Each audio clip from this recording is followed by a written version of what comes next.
Allez bien, je suis Sylvia Marie-Christelle Assamoah et mon partage thématique dont il est question est sur le bonheur, tiré du livre Thinking Fast and Slow de l'auteur Daniel Kahneman.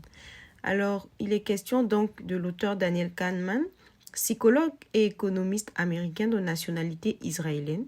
Il a été lauréat du prix Nobel d'économie en 2002 et il est aussi connu pour ses différents travaux énumérés sur l'économie du bonheur.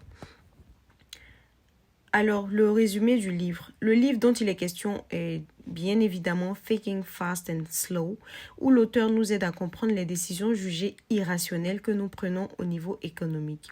Il les illustre donc par les différents biais cognitifs et il élabore deux systèmes établis dans le cerveau humain au travers de ce livre-là, dont le premier est une pensée rapide et la seconde plus lente. Parlant de ces deux systèmes, de l'esprit énuméré dans le livre. Le premier est plus rapide, il est intuitif, il est émotionnel et l'un des exemples, c'est le choix des vêtements que nous faisons dans la vie courante. Ce système-là, il est inné à l'homme. Les connaissances que nous acquérons dans la vie courante nous permettent d'agir et en clair, il est vu comme un système qui est inconscient. Le système 2, il est plus lent, il est plus délibéré, il est plus logique. Exemple, les calculs que nous faisons. Il est plus conscient, il est réfléchi, il prend tout son sens lorsqu'il s'agit de trouver ou de résoudre des problèmes qui sont jugés difficiles ou auxquels l'on ne s'attend pas forcément. Alors, si nous essayons par exemple de poser le calcul 56 fois 12, nous sommes éventuellement amenés à fournir plus d'efforts pour donner le résultat concret. Alors, lorsqu'un problème se pose, le système 1 se base plus sur l'intuition, ce qui peut souvent conduire à des résolutions qui sont jugées illogiques. Alors, en conséquence, les deux systèmes sont complémentaires. Alors, il nous présente alors dans le livre des biais qui peuvent mener à une mauvaise prise de décision. Nous avons élaboré quelques biais qui ont été abordés dans le livre.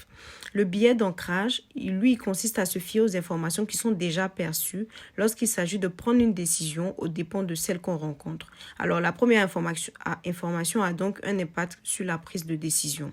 Ensuite, le biais de cadrage, il est plus axé sur l'influence que peut avoir un énoncé d'un problème sur le résultat apporté.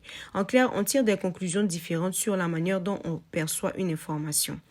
Le biais de disponibilité. Alors, selon le livre de Kahneman, le biais se base sur les informations que nous avons directement dans notre mémoire sans pour autant en assimiler de nouvelles. Alors, les personnes qui disposent du système numéro 1 sont plus réceptifs à ce biais-là. Alors, l'excès de confiance. L'auteur décrit le fait que nos idées ne sont toujours pas justes et cela a une grande influence sur nos choix. Et avoir entièrement confiance en nos perceptions peuvent impacter négativement notre quotidien parce que ce biais-là fait état d'une surévaluation des connaissances, des capacités, mais aussi d'une forte confiance qu'une personne a lorsqu'un événement survient. Alors, cela peut avoir un impact négatif dans la mesure où l'on peut ne pas apprendre dans la vie courante de ses erreurs.